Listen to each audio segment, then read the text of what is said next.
I want you to look at something right now. Think of some major goal you want, or maybe it's one you're already working on and you have experienced a lot of setbacks, a lot of defeats. You've experienced a lot of disappointment. Maybe you've already given up, and maybe you just need a little fire, a little encouragement to get back in the game again. Here's what I want you to look at. There are winners, and there are losers, and there are people who have not discovered how to win. And all they need is some coaching. All they need is some help and assistance, just a little support. All they need is some insight or a different strategy, a plan of action to make some adjustments that will open up the key to a whole new future for them, that will give them access to the unlimited power that they have within themselves. That's all that they need. So what I want you to do is think about something you want for you, that's real for you, that's important for you, that will give your life some special meaning and power. And I don't even want you to say, I can do that. I don't want you to assume that. See, 5 years ago when I started out in this area, I would not have been able to make the mental leap that I would be up to where I am right now. I don't want you to begin to just psych yourself out. No. I want you to be able to say something to yourself that will enable you to maintain a level of integrity with yourself. That when you say this, even when you face tremendous setbacks, it will be a benchmark to keep you in the game, to keep you moving forward and experimenting and readjusting your strategy and your plan of action, continuously looking for ways to win. So what is that something? When you got an idea you want to move on, you might not have the money, you might not have the education, you might not have the support or the resources you need. What is that something that can keep us going, that will enable us to act on our dream? What's one of those keys that will begin to help us to discover the secrets to our dream? Here's what I want you to repeat after me, please, with power and conviction. Say, it's possible. It's possible. That's all I want you to do when you look at your dream. Just say to yourself every day, it's possible. Just say that every day to yourself, it's possible. Because what does that do? See, it begins to change your belief system. See, the way in which we operate, ladies and gentlemen, it's a manifestation of what we believe, what's possible for us. Whatever you've done up to this point, all that it really is a duplication, it's a reproduction of what you believe subconsciously that you deserve and what's possible for your life. Most people operate out of their personal history, out of their memory, things they have done, things they've experienced, things they've seen, things that they have observed. What I'm suggesting that you operate out of a larger vision of yourself. I want you to see yourself doing what you want to do, experiencing what you want to experience, having what you want to have, doing what it is that gives your life some meaning and value. Operate out of your imagination, not your memory. Because whenever you look at where you want to go, I'm wanting to warn you, you will have some conversation back here after you go through the data that you've experienced in life saying you can't do it. And so what you want to begin to do is ignore that inner conversation. Well, most people, ladies and gentlemen, when something happens to them, what they do is they begin to believe that that's the way it is. That's the way it's always been. And they can't see the possibility of it being any different. Example, before April 1954, the common belief, the universal belief, because it had been tried again and again and again and people had failed, the belief was that man was not physically capable of breaking the 4-minute barrier, that he could not run a mile in less than 4 minutes. That was the belief on the planet. It had never been done. But here's what happened, ladies and gentlemen. Roger Bannister came along, and he broke the 4-minute barrier. Now here's what's significant about that. Since that time, up to this day, over 20,000 people have done it, including high school kids. What changed? 20,000 people, what changed? Here's what happened when they got on the track. They knew it had been done. And because they knew it had been done, there was a new belief about this barrier. about this goal that was unreachable. And those 20,000 people got in the race believing, knowing in their heart that someone had done it, that it's possible that they could do it. And I'm saying that if you know anybody that had some goal, some dream, something they wanted to do, and they did it, then I'm saying that you know in your heart that if someone has done it, then you can do it. It's possible. And that if someone can make their dream become a reality, that it's possible that you can make your dream become reality.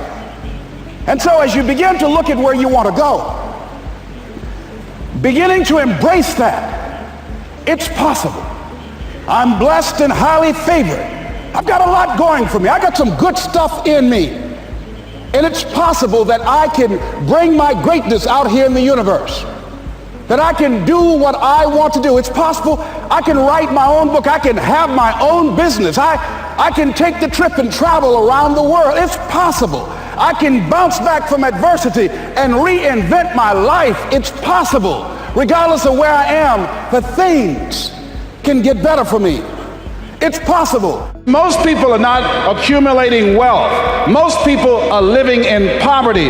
Most people are living far below their potential, not because they don't have the capacity, not because they have not been given authority and dominion over everything on the face of the earth, but most people are living like they're living because of the fact that they don't believe they can have any more than what they now have.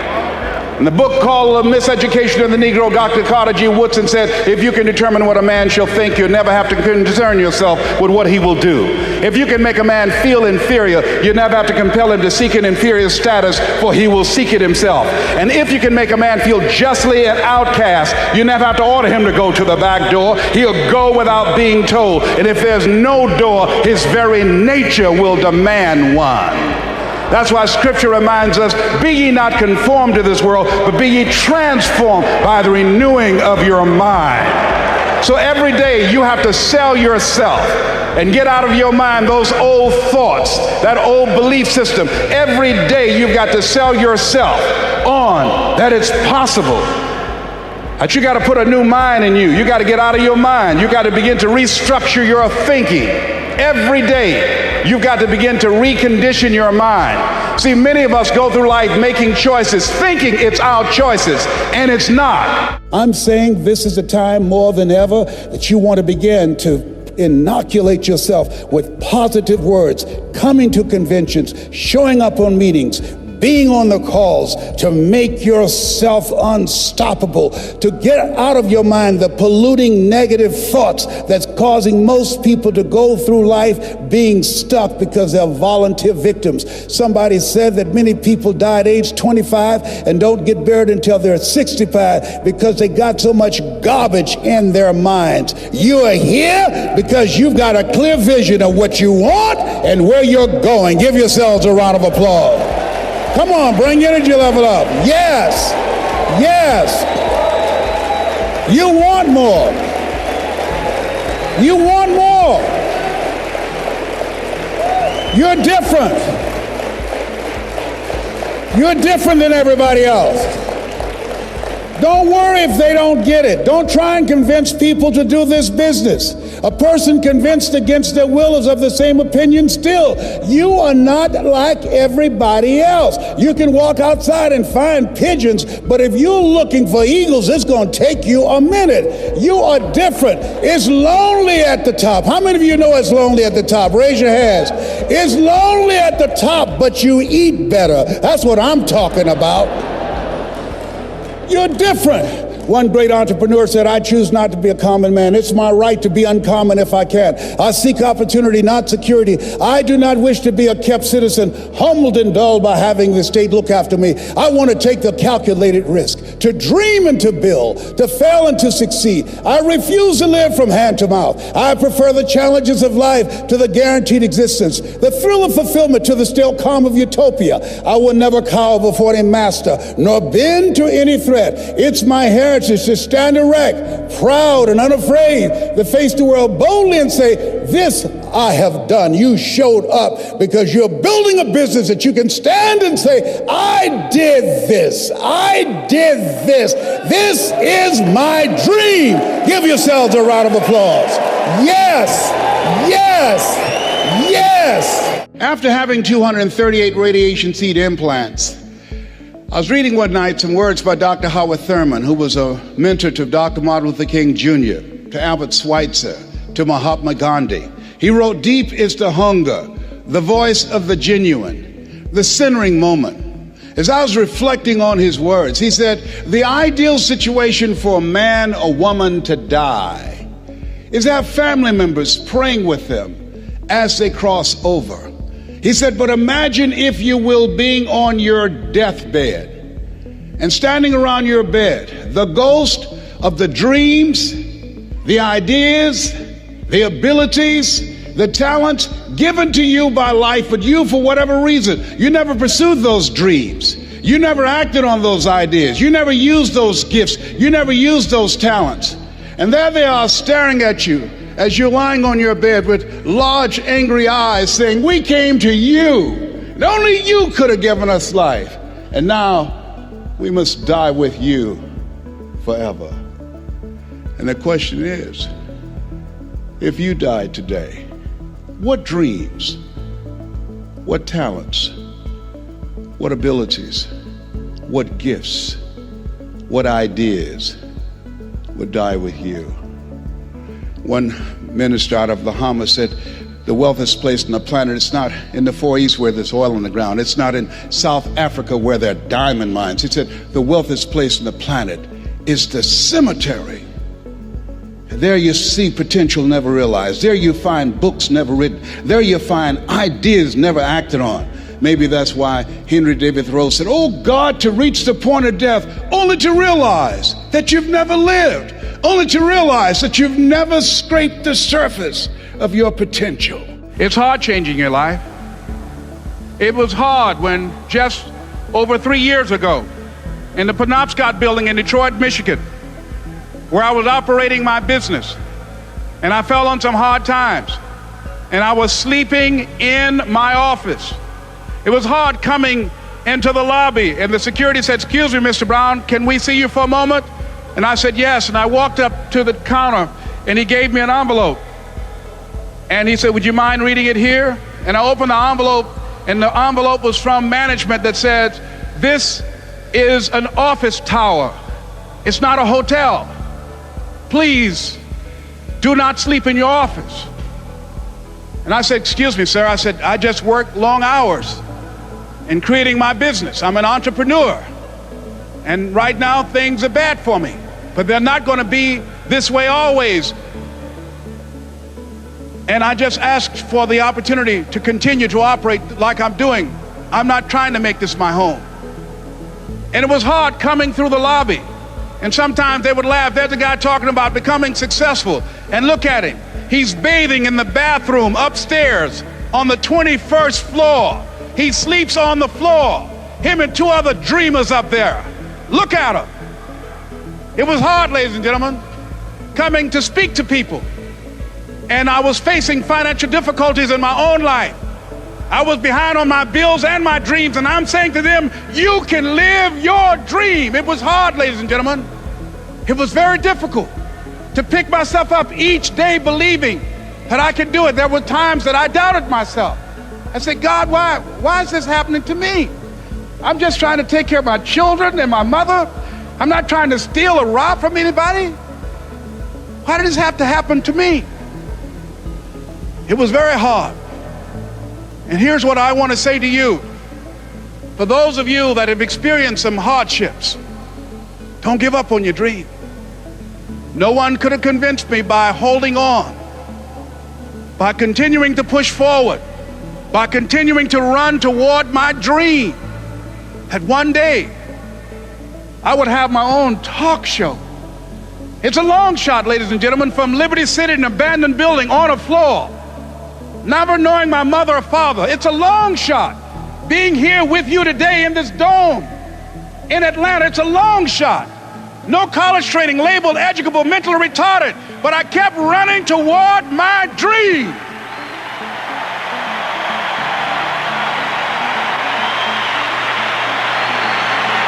Don't stop.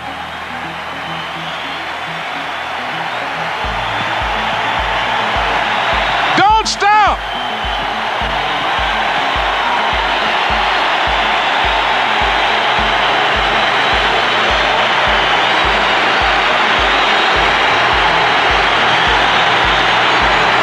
Don't stop running toward your dream. I'm thinking about two men right here in Chicago who were fairly successful, similar background, educated.